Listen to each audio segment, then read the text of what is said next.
Welcome to episode 311 of the Flying Free podcast.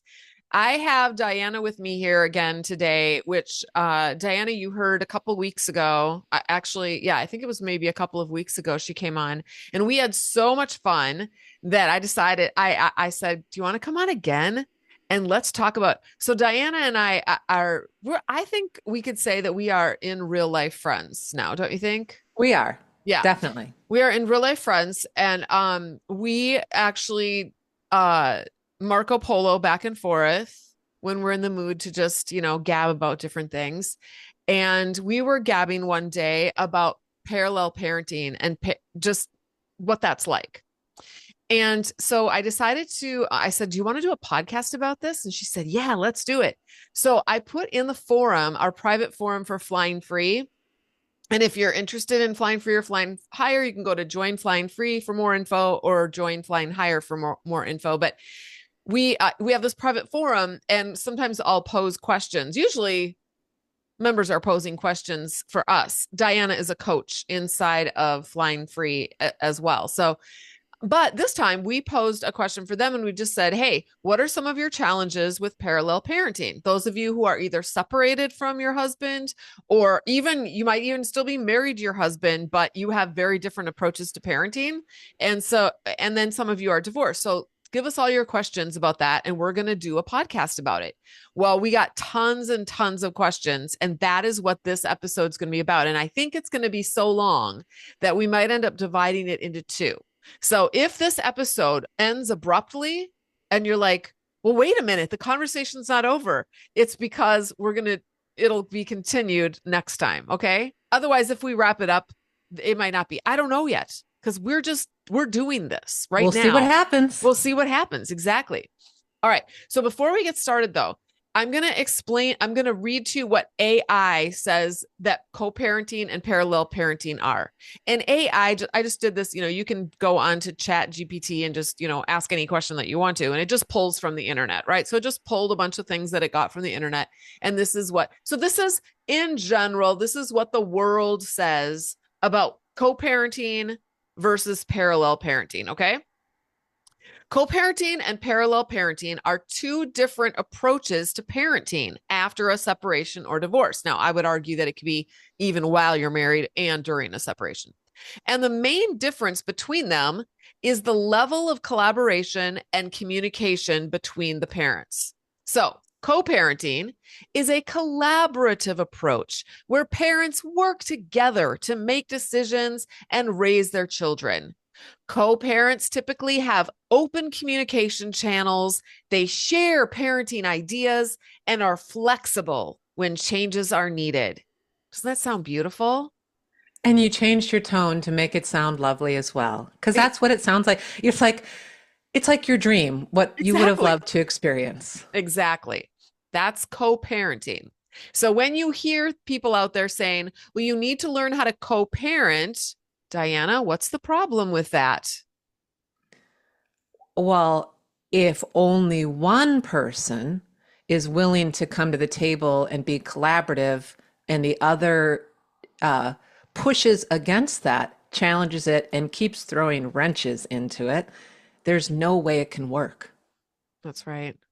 Yeah, it co-parenting implies that you're working together. What are some other, like, cohabiting? What are some other words that are Cooperating.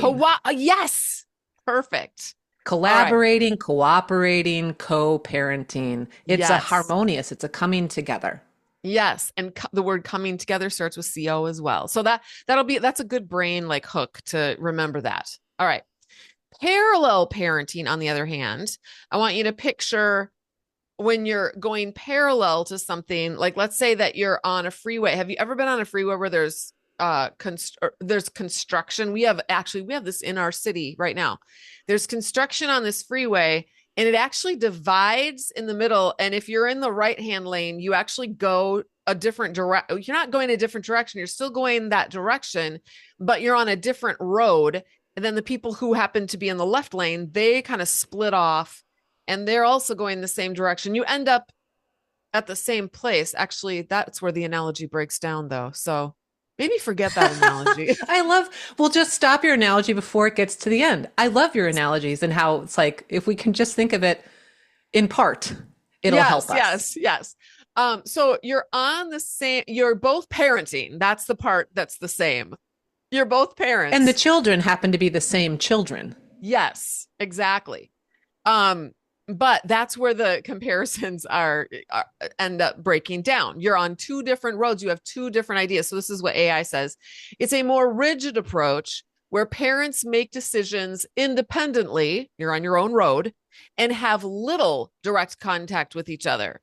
I can't have a car accident with the person in the left lane because there's a bunch of trees and it's, in between us because they're on a different road. Um, Parallel parents often have separate parenting styles and rules, and communication is limited to essential basic information about the children. Okay, so parallel parenting is a child rearing arrangement where each parent has equal rights and responsibilities. Because I'm sorry, even though your husband is emotionally and spiritually manipulative, he is a human and he is of the father and he does have equal rights and responsibilities that you have. That is just the reality of the situation. We'd like to think that all of those rights and responsibilities get stripped because he's nasty. But unfortunately, in this world, nasty people also have rights and responsibilities, but maintains their own parenting style and limits contact with the other parent. It's often recommended for families experiencing high levels of conflict or when co parenting isn't working. All right. So now I want And to you're bring, right. That can happen while you're still married. yes, absolutely. Because, Even though it's, if you look the internet, it's going to describe it always for when you look at parenting, it's going to describe it for divorced couples. But I know so many people, so many women, because that's the people I'm talking to, who it's really hard. They're basically parallel parenting while they're still married because there still is no cooperation. yes, it's almost like, so when you're, maybe like a homeschooling mom, this is just an example. A homeschooling mom, I only say homeschooling mom because I know a lot of us either homeschooled or are homeschooling. Um, you're at home all day with your kids and you're kind of running the home the way that you would parent and parenting the way you parent. But when dad comes in the door, it's kind of, if he's being controlling or coercive now and he's not working with you together and you're not on the same page, now he's in charge and it's going to feel different. The atmosphere is going to feel different. The parenting is obviously going to be very different. The kids are going to react and respond very differently in that situation. And that would be the same thing. Yeah, yeah. Which I mean, it makes me think of this simple example, but my sister would tell me about when her kids were little. She was trying to feed them healthy and not give them soda and things like that. And Yeah. so she had a no soda rule for the house. And her husband at the time, like, kind of agreed to it. And yet, what he would do is come home from work and give the boys Coke. And she's Yeah. and they'd get all riled up on sugar at the end of the day and stuff. And Oh, that's just a real simple example of, well, they're still in the same home, but wanting to have some sort of established structure and things you agree on, but then one person's just not willing to participate. And since you have no control over the other parent of your children, unfortunately, you can't change the way they're doing anything. right. And if we're divorced and we wish the other parent would parent differently, it would be nice to think, oh, well, we could get some agree. Even if you have an agreement on parenting that was a part of your divorce agreement, you both signed off on it, it's a legal document. There's still no control over that other person and usually no recourse unless something very severe is happening that's putting the child in physical danger. Yeah. Yeah, exactly. And Exactly. it's frustrating. Yep. My mom always used to say, when you said, we could wish that they might parent in the ways that we wish that they would, but my mom always used to say, wish in one hand and spit in the other and see which one gets full first. That was like her way of teaching us, you if you it's fine, you can make wishes, but reality is going to come up and slap you in the face on a regular basis then, and it doesn't feel good. Yeah, And so so, I would say too, it's okay to still, I would say it would be having desires. It's yeah. still okay to have desires for how it could work if you could get on the same page, because you may not totally want to give up. Sometimes people change, so still have the desire. Maybe I'm desiring we'll come together on this, because maybe you'll come up with some creative ideas to make it work. But on the other hand, we have to know it could be very unlikely. So it's still have the desire and do what you can to work toward it, but then also let go and don't have the expectation that the other person ever will cooperate. If they do, you can be pleasantly surprised and that will benefit the kids. But you know what? If they don't, I think one of the worries, I looked at a lot of the posts, questions people had in the parallel parenting, and a lot of it is kind of based on, how can I get us on the same page? Or how can I, this detrimental thing, like kids just get to eat whatever they want, stay up late, don't have to do homework. And then they come back to me, they're all riled up and the Mhm. homework's not done and they haven't eaten healthy and they're in dirty clothes and we can't get on the same page. Now I totally forgot what I was going to say. What do you think I was going to say? I'm not sure. I was actually very interested to see where you're Oh getting. my gosh. This happens to me all the This time is too. why we're friends. And you I'm don't edit your podcast. I'm like, if you were on my podcast, I would just edit that out, but that's not happening on yours. You just do like real life Oh conversations. gosh, I love it. And you know what?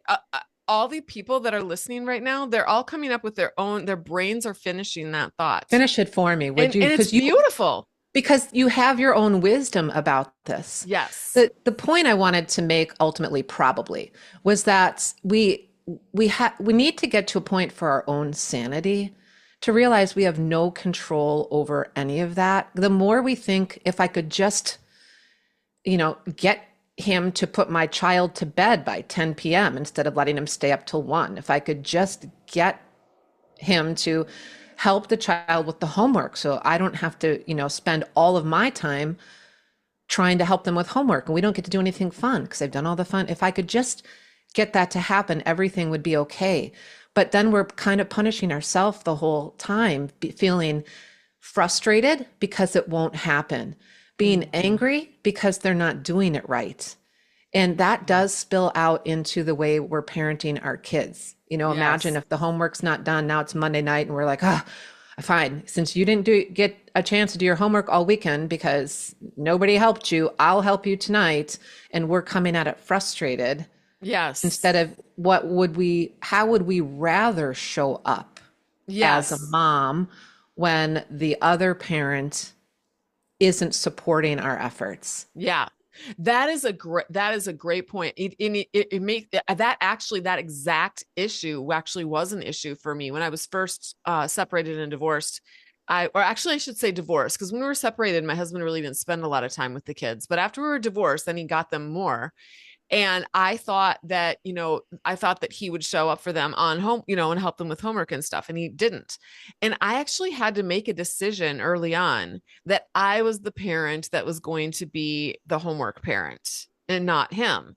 And then once I made that decision deep inside of myself, I became the homework parent and I actually took pride in it. And that's what I do. And my kids, when they have to go to their dad's, they usually leave in the afternoon about an hour after they get home from school. So that first hour, I'm doing homework with the kids before they go over to their dad's house. So, and it's something I do. And I actually love it that I get to do it now because it's my time with the kids, undivided time with that child who needs homework. It's really just one child now, but it used to be So more.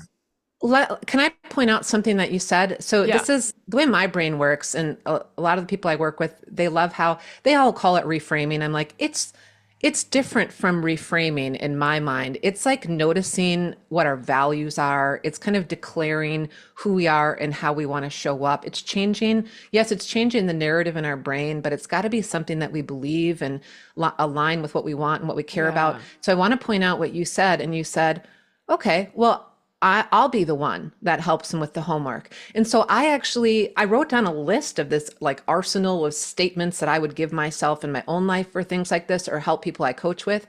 And I'm the one is one of them. Like I'm the one that my Yeah. kids need someone consistent to come to who can listen to them. Well, I'm the one. My Yeah. kids need homework help and it's not coming from the other parent.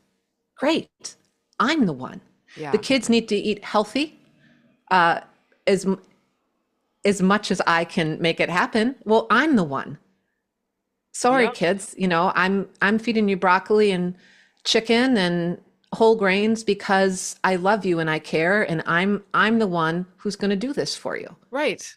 I'm Yeah. the parent that feeds you food that is going to nourish your bodies. And I know Yeah. you probably don't like it. I don't really like food that nourishes my body either that much. I would much rather eat pop and candy. I'm Twinkies just like taste you better than guys. broccoli. Exactly. But yeah, but I'm the one who feeds all of us healthy food. I don't know. It's I'm the just the way one. I am. You can grow Somebody up could, and yeah, yeah. Wouldn't it be great if somebody would step up and make sure our family ate healthy food that made our bodies work better? Great. It'll be me. I'm the one. exactly. I love that. Yeah. I think fear is what holds us back too. I think we're afraid that, oh my gosh, if my kids are drinking pop all the time when they're over at their dad's house, then they're going to get cancer. And our brain just goes to like, our brain will think of these catastrophic things that could happen because this other person has stripped, has is not doing it our way.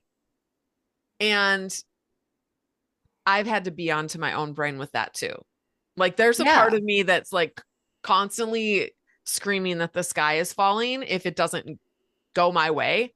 And I have realized over the years the sky will not fall if my kids eat a bunch, don't do their homework at dad's or eat a bunch of candy bars at their dad's. Yeah, I've worked so hard to let go a lot of that stuff too. And I saw one of the things that I'm thinking about constantly in this conversation is my own childhood, because my parents were divorced when I was 3. And while I believe they did a little bit of co-parenting, it actually probably mostly surrounded my older sister who had meningitis when she was 3 months old, and she had um, developmental delays in school and other things, and she needed special classes, and sometimes she had psychologists and went to a special school, and so they were able to come together and do some co-parenting around my sister. But I don't think they paid much attention to then me and my other sister who didn't have those special needs. And so it was one way at my dad's house and a different way at my mom's. They were very different people. At my dad's house, we would have a different set of rules. We would eat different kinds of foods. He had lots of money and could take us on trips and lived at a lake house and do all these different things. He would also make us do chores and work. He had a point system. We'd work for points and then we'd get paid 75 cents a point. Oh, interesting. I kind of Yeah. like that actually. And all this stuff that like never happened at my mom's. And the way he disciplined was completely different. And my mom was a lot more, and so we had to conform. We always were trying to conform to what would make my dad happy. What would he like? How can we show up so dad appreciates us? Because we always wanted his approval. We were starving for it. He Mhm. didn't say a lot of affection. And so we like, if we could fall in line, then we would believe that he was happy with us. And so we were always trying to make him happy by living in his system. And then we'd go to my mom's, and she didn't have a system for us like that. She wanted us to, what are your talents? What do you like doing? Tell me more about that. She was curious. She loved us the way we were. And then she also taught us all about Jesus, which my dad said he told us. My mom went off the deep end when she started believing in Jesus. And so he was, that's a phrase we use when people are crazy. He was basically telling Yeah. us that she was crazy. Yeah. And my mom never, I don't know if she ever knew at the time that he was saying that, but my mom never let any of the stuff that he may or may not say about her bother her. And she just showed up to try to be the best mom she could be, to give continual, unconditional love and try to help us flourish. And in some ways was hands off in a lot of ways. She didn't need us to mold into anything. And it Yeah. was very different. And so, because I'm thinking about this because you were talking about something bad going to happen. If something bad, my mom might have worried, are they going to just grow up and be like secular, money is important, powerhouse people who don't love Jesus? That was probably one of her fears. And it didn't happen, by the way. So Yeah. even though my parents were divorced when I was very young, when I was 5, 6, 7 years old, I I remember seeing the differences and taking note and learning from both. And I was still my own person. Yeah. Yeah. I would argue that your mom maybe maybe those things crossed her mind, but did she have those deep-seated fears? I don't think so, because I think if she did, she would have operated from a completely different frame of mind. Because I Well, I really believe she think, might have had the fears, but she was so close to Jesus in her relationship. She was constantly releasing, constantly yeah, releasing. She yeah, tells me about that. She's like, every week I was like releasing it and trusting God, releasing it and yes. trusting God. So all the fears did come up Okay. and concerns and frustrations and the pain from the sacrifices. We went to my dad's every single weekend, Friday, as soon as my dad was off of work until Sunday night. And so she got us on school days. Mm, And that there's go to school, come home, have a snack, do your homework, have a meal, watch a TV show together, take your bath, go to bed. She didn't get any like fun time with us. It was those and and and so the pain of sacrificing and missing out and not having a lot of holidays with us, because if they were on a weekend, guess where we were? At my dad's. wow. And so she, I don't know. I think I've adopted this for myself in my own situation as a divorced mom, where I'm just trusting Yeah. that my kids are going to find their way and God's got them. And they're going to get a whole lot of different experiences at both houses. It's very different. And God's got them. They don't worry about me. So at the holidays, sometimes I see them for a couple hours and their dad gets them for a day and a half because they want to make sure he's happy and that he's taken care of Because they have to, because he's not able to do that himself, and they right? trust that I'm okay because Yes, I because do make you're an sure I'm adult. okay. Yeah. Exactly. Yeah. Exactly. Oh, I got And off a that little is from so the, regulating. That is such a yeah. regulating gift that you're giving to them. When they're in your presence, they know that you are safe within yourself and regulated within yourself, and that helps to regulate them. But then when they go to dad's, and they might not be able to articulate that, but when they go to dad's house, dad dad is using them. Dad's love for them is, what can you give to me to regulate me so that I'm happy, so that I am a good dad, so that I can show up and, be on my best behavior for you. They are managing all of that. That's a burden that they carry. Yes. They don't have to carry when they're with you. I think They that's a tell me huge that their gift. dad is evolving and getting better, and I just choose to believe that has a likelihood that that's possible. And yet they all know now, three of them are adults and one's a teenager, and they know that considering dad's emotions is a part of what they do. Yeah. And they've just, and you know what? Because they notice it, that's healthy. Yes. Yes. Yeah. Yes. Okay. So we're a little off of the parallel I parenting. know. I So know. let's go back. But yeah, well, not really though, because this was all about parallel punch. But I do want to finish my intro because AI had Oh, more you to never say. finished your intro? No, this is why I'm saying it's like maybe this will be like 4 episodes. This I is don't going to be know. a The first couple. All right. episode is the intro. Yeah, this is the intro to our next two podcasts on But parallel parenting. okay, All right, go I for it. just wanted to give what AI said was they gave a few examples, like characteristics of parallel parenting. So I'm going to throw those out there for what they're worth. Number one is separate schedules. So parents have their own routines and schedules for when their children are with them. They're not going to attend the same events, probably, or appointments or school functions. Now, sometimes, obviously, if the kids have a choir concert at the same school, then obviously you share that choir concert. But if the dad has the kids when that concert's taking place, then dad brings them and dad can keep them after. It's like at our school, sometimes we'll have a bake sale afterwards. Well, let's say that usually dad will hang out with them with the bake sale, but let's say that dad didn't like that and he wanted to just take them home right away. Well, then they'd have to go home right away. That would be different from maybe how I would do it. Now, in this case, that's a bad example because that's not true for our case, but it could be true for someone else's case.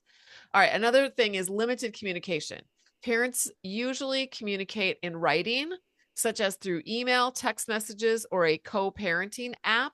I recommend Our Family Wizard. They might also use a communication book to pass notes back and forth. So those are different ways. We actually did that when I was still living with my ex. I started writing notes and then just asking him to write things down in response, because I otherwise he would gaslight me and he would say, you never said that, I never, or he would say he never said something. So I wanted to have it in writing. I'm like, we're writing everything down now, because I would say this, because my brain is so addled, I can't remember a thing that I say or that you say. So please help me out, help me Right. remember. Yeah.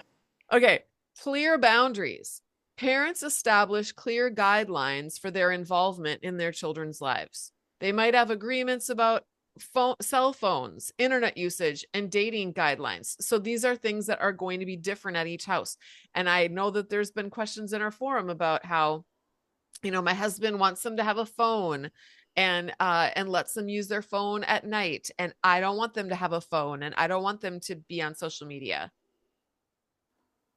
Those are But differences. and there's nothing you can do about There's it nothing you can do about while it. they're there. Yes, exactly. When they come to your house, you can put the phones in the safe and lock them up if you'd like. Yeah.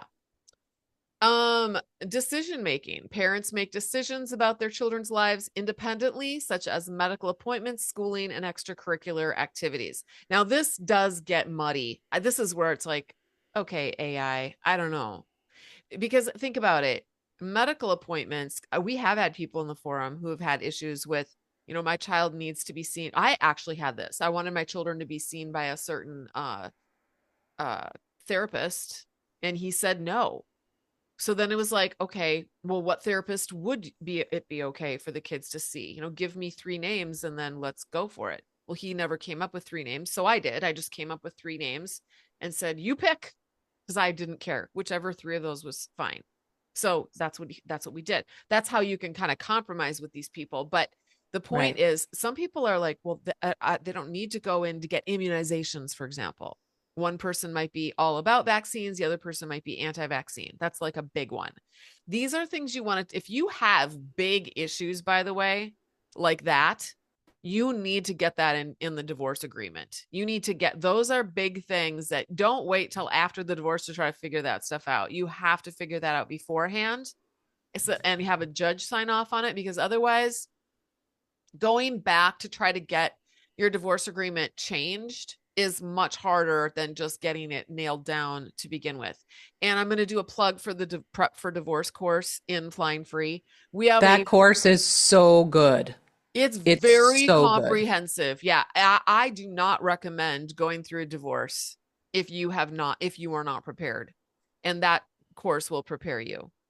It it not only, I mean, it's got, like, we have built, it keeps developing that core. I keep adding stuff to it, but people in our community who have gotten divorced over the years have given, like, there's this one lesson that's just all of their advice. They're like, my divorce is over, here's what I would have done differently. Yeah. You get the benefit of learning from other people's mistakes, as well as other people's like genius ideas that they had that are really serving them now that they're, post divorce. So, I mean, that's just like one example of something that's in that The course. one that stands out to me from that course would be profiling your soon to be ex. Or even if you're already divorced and you come and join the program, get in that divorce course and do the profiling for your ex. Because in parallel parenting, knowing who that, you know who that other person is, but what the profiling that person does is it forces you to put it on paper and admit this is who the person is. This Yeah. is how they act. I know it because I spent years with them. This is what I can expect. And so it helps release your expectations beyond who they are. Just, they're just going to be them. So you don't have to be frustrated about them being them. So I Yes. love that in the divorce course. Yes. Yeah. I think we spend so much of our marriages in denial about who they are. but you know your partner in better than anybody else on this planet if you've been living with them for any length of time.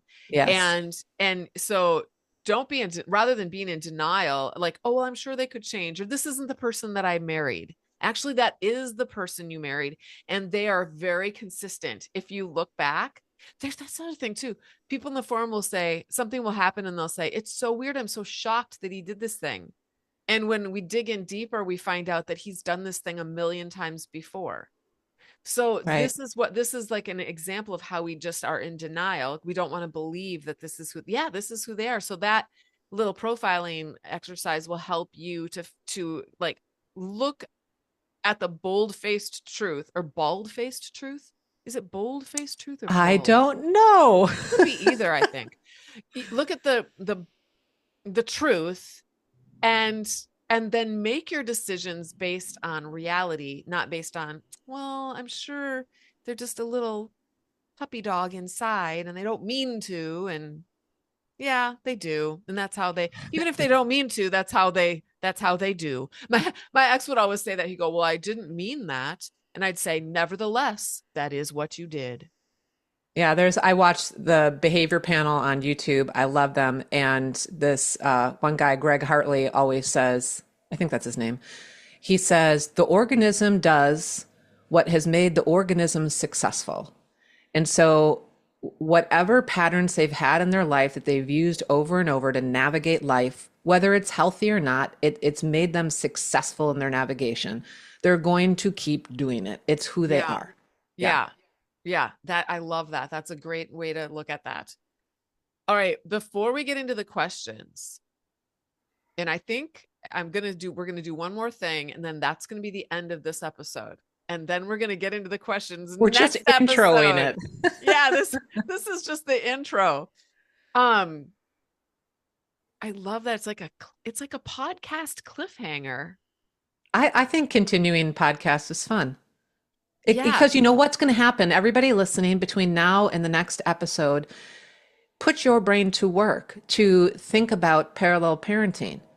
And what have you already heard today that is going to be helpful to you at your stage of parenting, and get your brain to work. And then when you come and listen to the next episode, it's going to be even that much richer because your brain's already been working on it. Yes. Yes. I totally agree with that. I love that. I like to listen to books. Another rabbit trail. I like to listen to books on Audible. And then if they're really, really good and I got a lot of aha moments, I'll get the book either in Kindle or I'll get a hard copy and I'll read it again. And so I can visually see the sentences. And and by the time I'm reading it again, my brain will have already kind of noodled with it a little bit, and I get more insight. It actually helps to solidify some of the major concepts. I just So did that with a book. You might have heard of it. It's called All the Scary Little Gods. I listened to it on Audible. And then just last week when it was on sale, by the time this airs, it might not be on the ridiculous sale anymore, but I bought the hard copy or the Kindle version yeah. while it was on sale so I can read it now with my eyes instead of hearing it and get different layers and different experience out of it. So I'm looking forward to doing that. Oh, cool. I love that. Yeah. Yeah, if you this is going to air in the new year, but just so you know, I always put my books, the Kindle version of my books on sale at in the holidays after Thanksgiving. So between Thanksgiving and the new year, they always go on sale for $2.99. So you can wait till next holiday season. All right.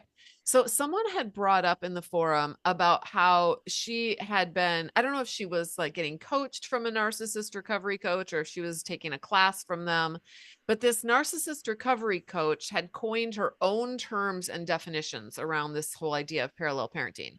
Basically, this coach defined parallel parenting in the way that the rest of the world talks about co-parenting. She was calling that parallel parenting. And then she created this new term called counter parenting. And then when I looked at her definition of counter parenting, it was the exact same as the way the rest of the DV world calls parallel parenting. So I don't think this is helpful. And here's why. Number one, it adds a layer of confusion to a demographic that is already highly confused and in a bunch of brain fog. So it's like, now what are our terms? And I don't know why. I don't know what the purpose of adding another term in there is. I don't care if you call it gaga parenting versus goo goo parenting. Like, I don't care what it's called. What is gaga parenting and what is goo goo parenting? What does it mean? And how do we use what those things are to gain a framework for viewing our parenting versus how our soon to be ex or our ex is parenting? So, for the purpose of this podcast episode, which is just now going to end, and the next one as well. Uh, hold on, I lost my place in We're my going to notes. call it co-parenting and Yes, parallel parenting. We're not going to yes, talk about counter parenting, which can I also say, I'm a wordsmith. I'm in my dictionary all the time. I play words with friends. I look up synonyms in my thesaurus. I freak out about the definition of words. And when you call it counter parenting, you're putting on a whole nother layer yes, of what you're doing is you're making it feel combative. And like yes, you have to now try to undo, redo, fight back. Counter parenting sounds like you're in a battle, where parallel parenting sounds a lot more freeing. Like I yes, can do something in parallel parenting. I can be me. I can flourish as a mom here.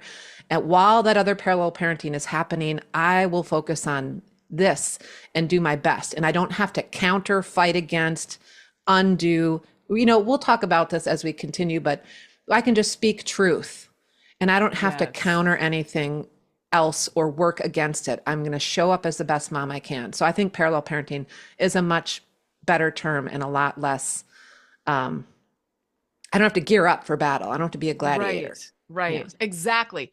Yeah. So speaking of that idea, like I'm thinking of someone on a journey. Like you think, okay, so we have a Christian audience. Pilgrim's Progress. Pilgrim is trying to make some progress, he's on this journey, okay? And when he engages in battle, is he moving forward when he's battling?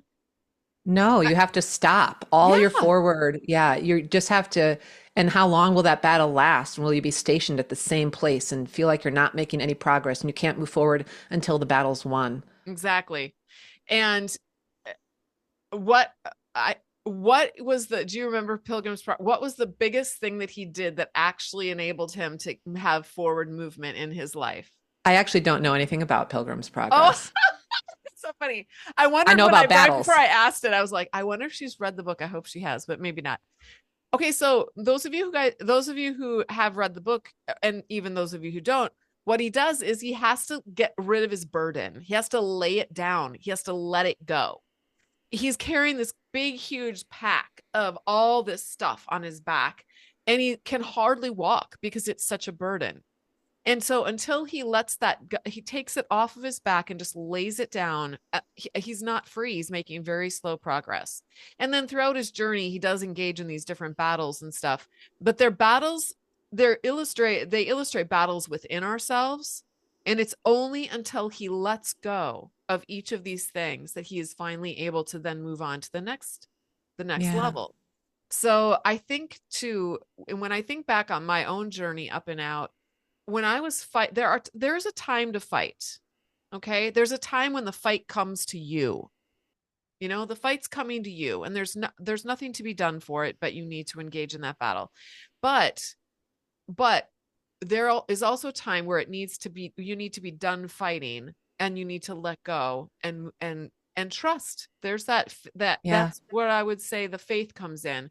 Trust that God is going to take care of you. God's going to take care of your kids. Does that mean that you're all going to be successful and healthy and wealthy and wise? No, that's not what being taken care of means. It means that you can have peace and joy in your life, no matter what your circumstances are like. So, anyway, co parenting, gaga parenting, co parenting means working together in peace and harmony for the good of the children. Did I say that beautifully enough? You did Peace say and it beautifully again. harmony It's so for the hopeful. good of, yes. Yeah. And goo goo parenting or parallel parenting means working alone for the good of our children and letting go of what the other parent chooses to do when it's their parenting time. Now, of course, I have to have a caveat because otherwise I'll get emails. I'm not talking about letting go of your children and just going, c'est la vie, whatever happens to you happens. And there, if your children are being physically abused or sexually molested, that is a different conversation than what we are talking about here in parallel. Okay, this conversation is for the vast majority of our listeners who are here because they are in emotionally and spiritually abusive relationships, and if they are divorced, then their children's father is emotionally and spiritually manipulative towards the children as well. And by the way, there is a huge percentage of the world's population who operates out of emotional and spiritual manipulation in order to meet their needs. They believe that's how they get their needs met. They're operating at a very low emotionally intelligent level. So this conversation is really not only about parallel parenting, but it's about how to get along in this world, a world with a huge percentage of the population that are operating on this lower level. Do we go down to that level and fight and battle on that level? Are we going to all also operate from a place of fear and shame and anger and hatred and it's my way or the highway? Or can we operate on a different level? Let them operate down here. And yes, your kids are going to get exposed to that. But when kids get exposed to that, as well as getting exposed to love and peace and joy, it inoculates, it gives them, just like you said that you experienced when you were growing up. Now they Yeah. get to see what truth is. They get to see what, when you grow up in a family where everything is hidden and there is a lot of abuse there, but we're calling it love. This is family love. We do what mom always says, when we gather at Thanksgiving and all the adults and the grandchildren are around, mama, we do what she says to keep her happy. That's called love. Don't ever share your political thought, or don't ever share your, actually, I don't recommend sharing your political thought, but Right. anyway. I agree. But I'm Not saying, today. exactly, there are times when you need to go into families and you need to just keep the peace. But that, to think that that's healthy and that that's okay, is different from going into that situation and going, this is probably not the healthiest situation, but this is how I'm going to operate when I am working with and dealing with people like this. I'm going to stop. I've kind of blabbed Well, quite I a would bit. just say, so parallel, as we get ready to go on to the next episode, let's let parallel parenting have that nice sweet tone too. And we get to parallel Yes. parents when the other person is doing it completely different from you and it's confusing for your children. We are the ones, we're the moms who bring unconditional love, and we bring truth, and we have established rules to bring order and teach our kids wonderful things about how to be emotionally regulated, how to manage different people in this world, how to grow and show up as the best version of yourself. Look at me, kids. I'm doing it.